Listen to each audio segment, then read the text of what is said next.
What you need to say on a test was 70%. What does that really tell you? Not much.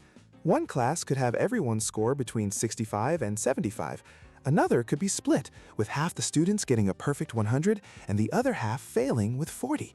Both average to 70, but they're completely different stories. In statistics, knowing the center is only half the picture. You need to know the spread. This is where standard deviation comes in. Think of it as the average distance each data point is from the overall average, or mean.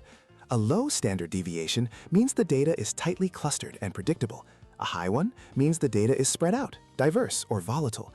It's a much smarter way to measure spread than just looking at the highest and lowest values, because one single outlier, like one billionaire in a small town, can make the range enormous and misleading. Standard deviation considers every single data point. This number is everywhere in the real world. In the stock market, it's the mathematical definition of risk. A volatile stock with wild price swings has a high standard deviation. A stable utility company has a low one. On an assembly line, companies like Toyota aim for 6 sigma quality, meaning a product is only defective if it's more than 6 standard deviations from perfect. This results in just 3.4 defects per million units. And for any data shaped like a bell curve, like human height, it tells us what's normal.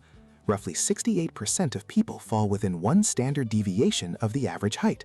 So, standard deviation gives meaning to the average.